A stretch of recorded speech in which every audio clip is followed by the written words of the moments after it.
Good morning, my fellow Africans and the world at large. This is Emmanuel Mensah once again coming into your home and your minds with a message of empowerment and enlightenment all the way from Ontario, Canada. Today is Friday, the 25th of March, the year 2022. And as the Bible says, this is the day the Lord has made, and we should be glad and rejoice in it.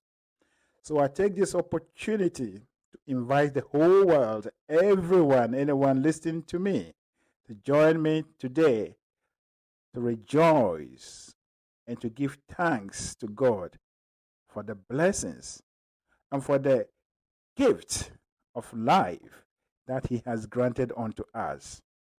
Today, I am going to continue on the topic I introduced yesterday, and that is thoughts are things. Thoughts are things. There is no one in this world that is not looking for something. We use those things to make ourselves happy, to make ourselves comfortable. But the big question that we have to ask ourselves and begin to work with is, where does these things come from?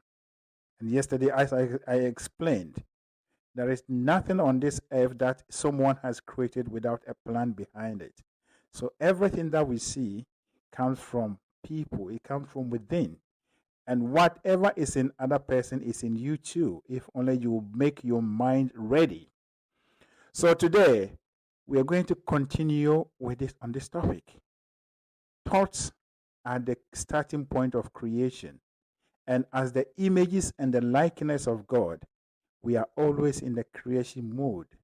We are ever, always creating. There is no day, there is no time that you are not creating. Whatever thoughts that you are brooding, you are dwelling upon, you are cooking your life of today or the weeks and the months to come. Whatever life that you are living in today, whatever you are experiencing, are just the objectification, the manifestation of your past thoughts. So nothing comes into a human being's life without a thought. And that is why the British philosopher James Allen gave us that you are today where your thoughts have brought you. You will be tomorrow where your thoughts will take you. The prisoner we find in the prison today went there by his own thoughts. The one that is living in his mansion also is there because of his own thoughts. So the thoughts that we generate is the driving force, is the only thing that moves us.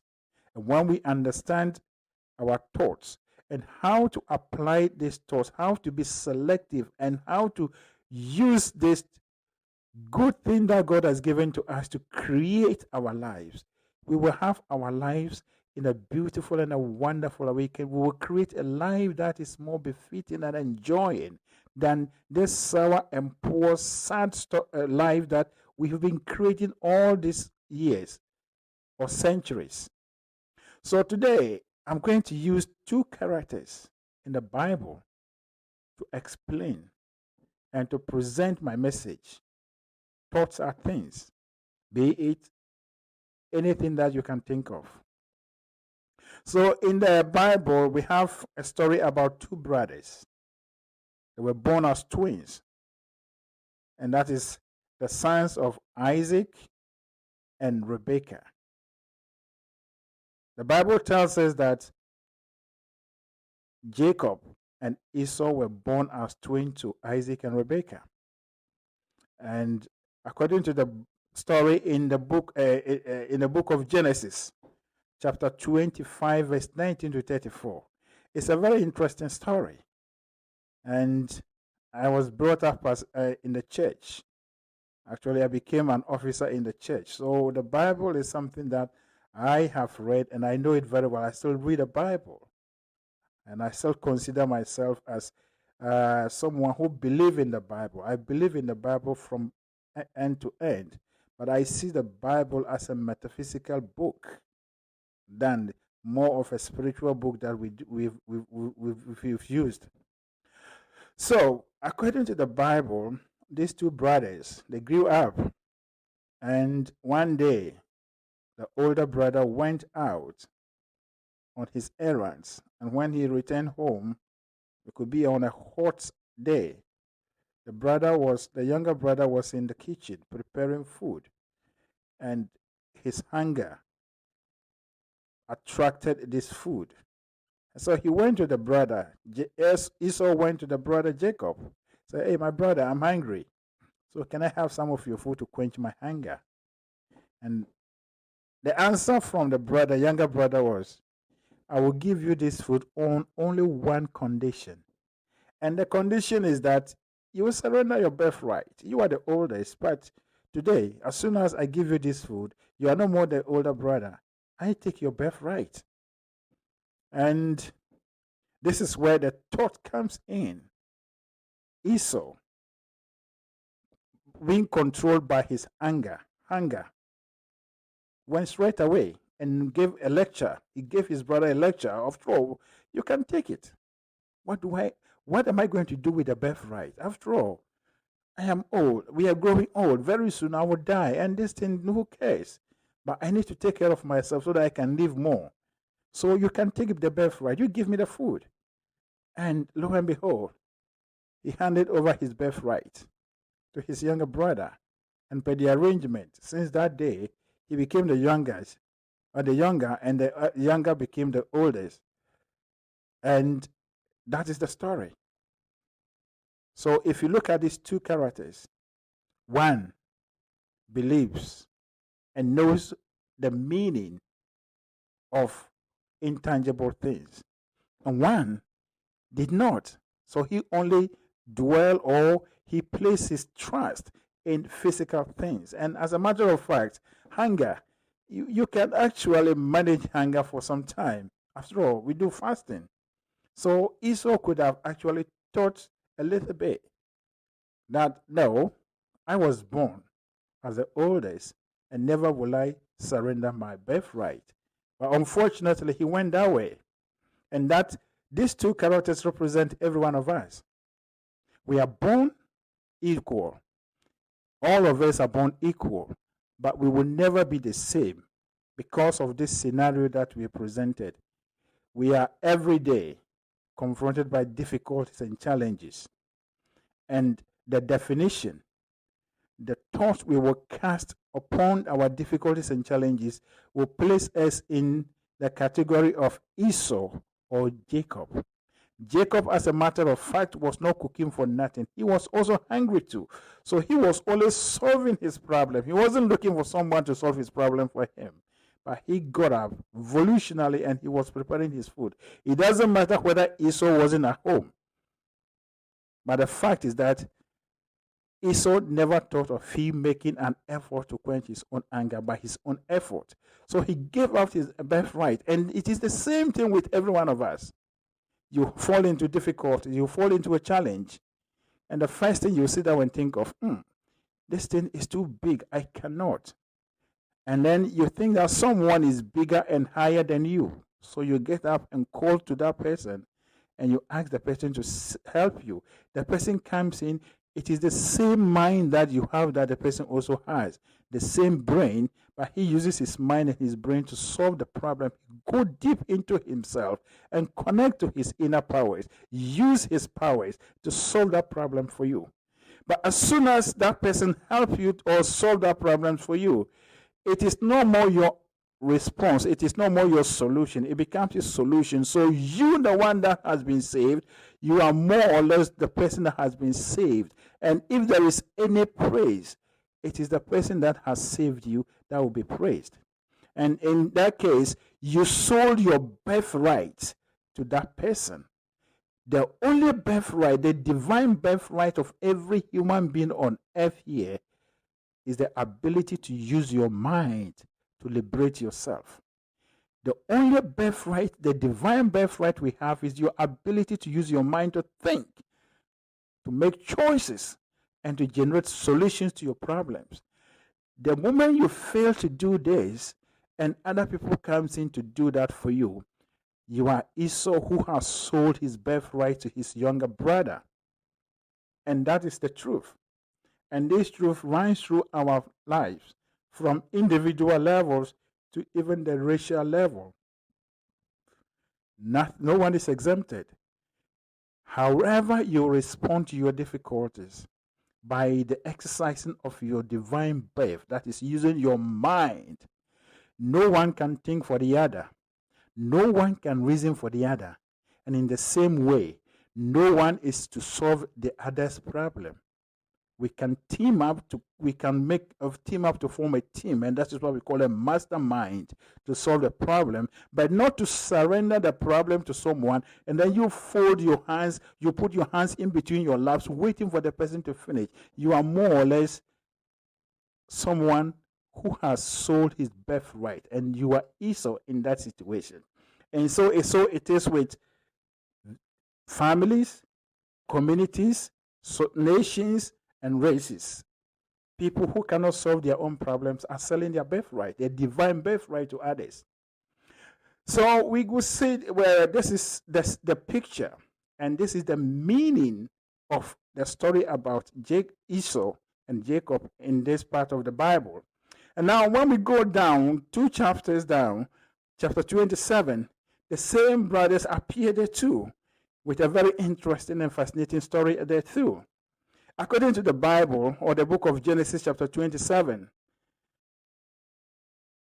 Isaac became old, and he realized he was getting to the end of his life. And in that household, Isaac's favorite son was Esau. And Rebekah, the wife, favorite son was Jacob. So Isaac called his favorite son Esau and told him that, look, now my days are up. Even I cannot see. So I want you to go into the bush, get an animal, come and prepare my best meal for me, and I will eat and bless you. But once he was giving this information to his son, his wife overheard it. And Jacob, being her favorite son, she quickly went and called Jacob. Hey, this is what your father is saying, but I want you to get his blessings, not your brother.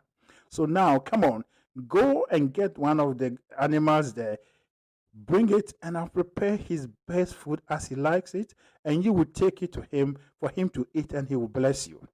So they came out with a plan, and they executed it. And Jacob went, and the father ate the food and blessed him. But just at the point of finishing the blessing, Esau walked in, and the confusion started.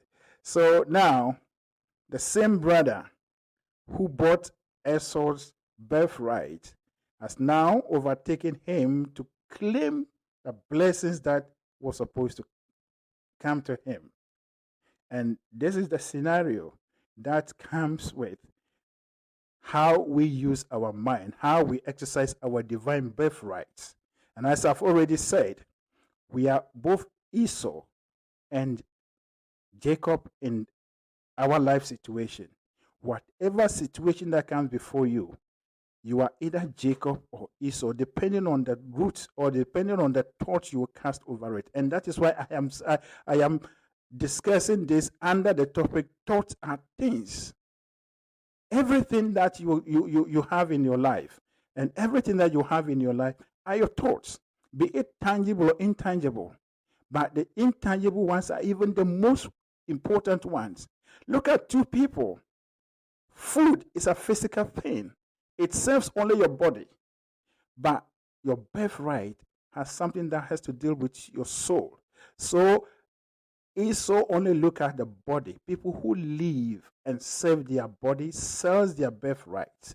They refuse to think. They fail to think, to use their mind to solve their own problems. So every little pain, they overlook everything and then go for solutions from other people. And soon as someone comes to solve it for you, you become the person's slave. You've sold your birthright. And that is what it is. But when we begin to look at things that has to do with our souls, the intangible things, then we will be able to create within ourselves, and it will come back outside as physical.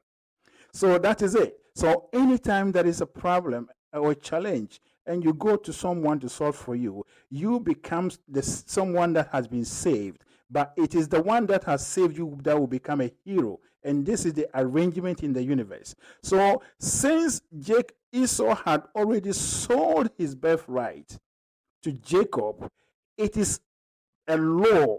It is the law that Jacob must claim the blessings. So he went on to claim the blessings. So now we have Rebekah coming into the equation.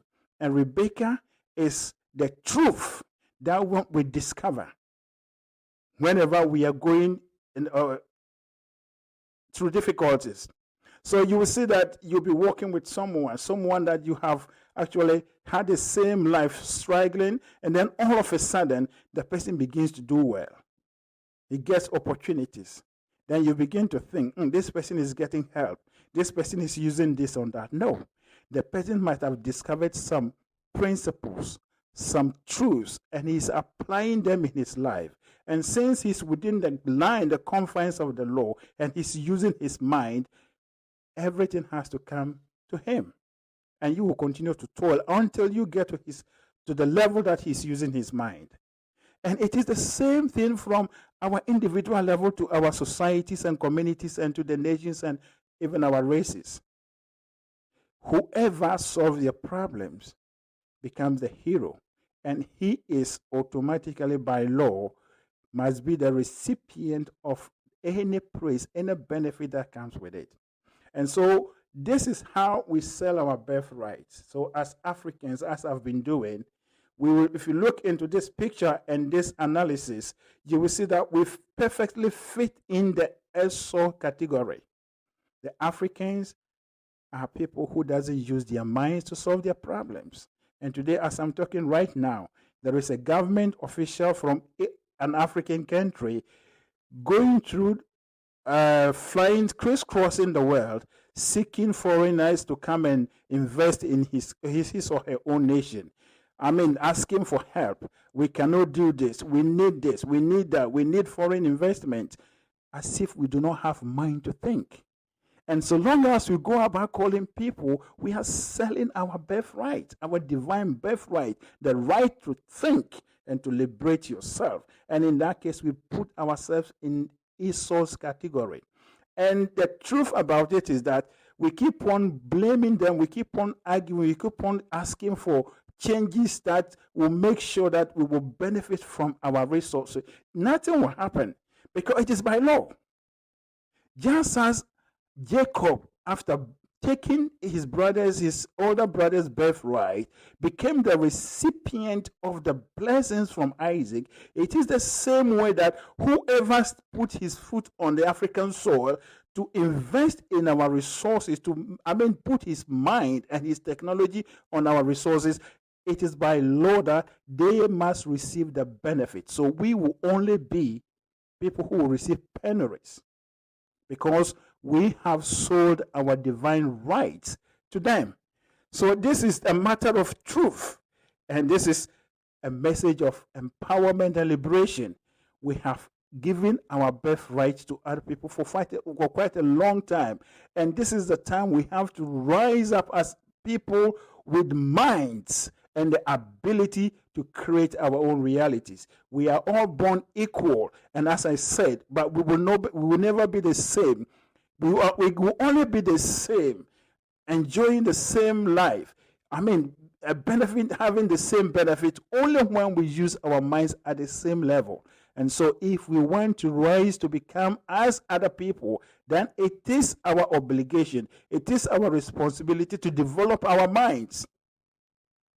Jacob believed and understood what physical things are.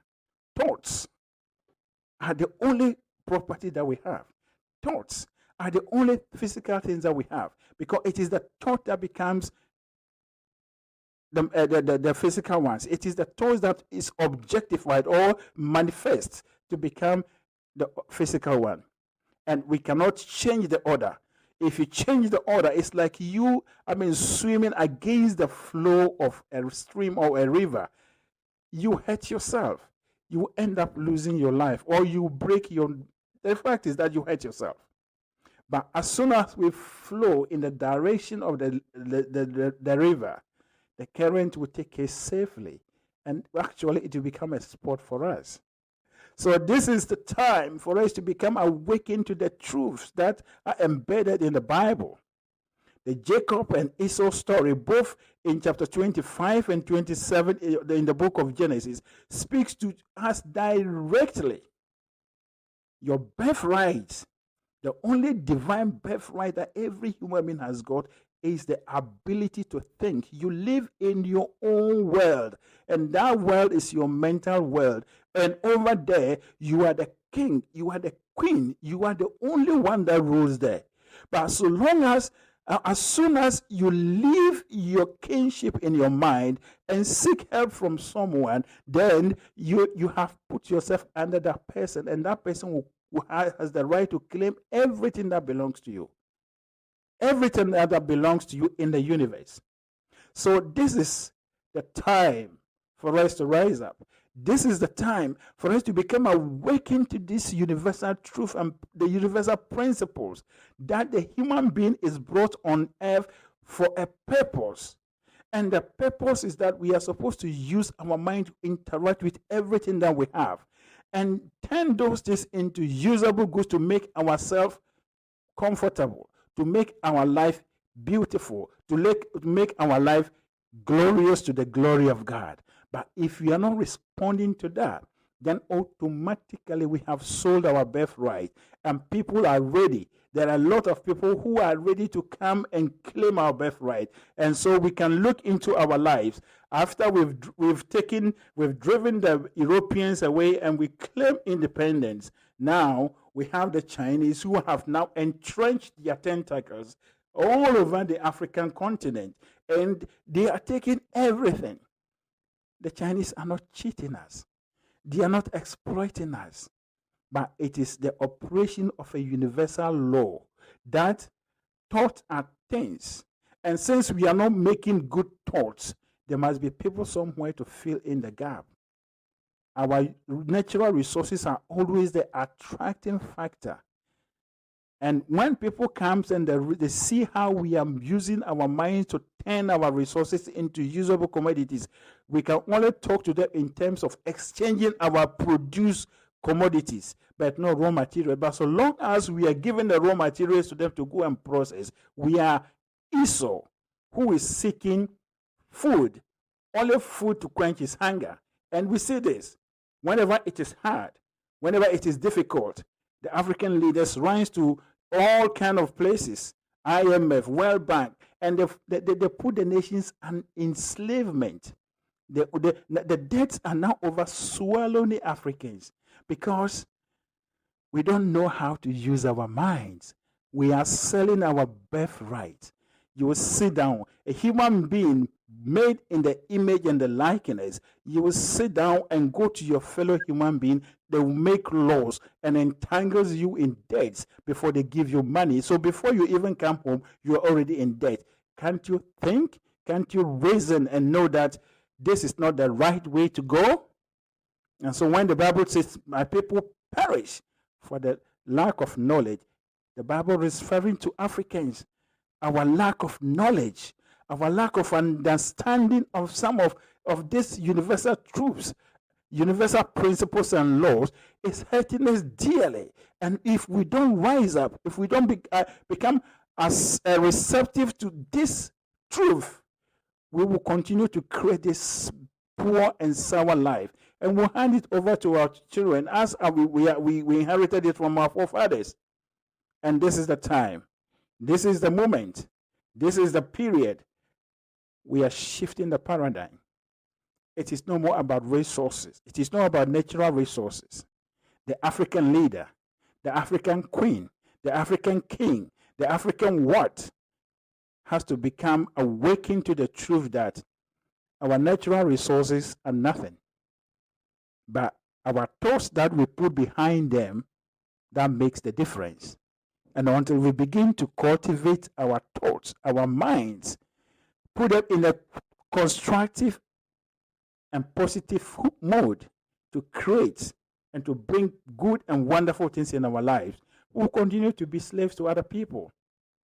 Thoughts are things. It's a reality. It's a universal truth. And if we want things to exchange them for things, then we have to begin to make our thoughts right. God has brought us here for a beautiful, a prosperous, and a wonderful life. But if we invent, or if we try to go against the purpose for which God has brought us here, that means we are creating a discord. And that is it. The time of adoring, the time of, using our resources to boast and to, seek for support and assistance is over.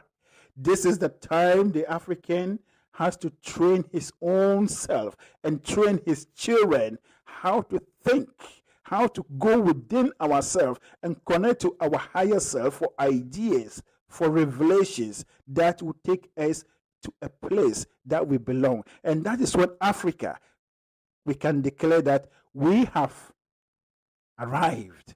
But as it is, we are far behind in the human advancement.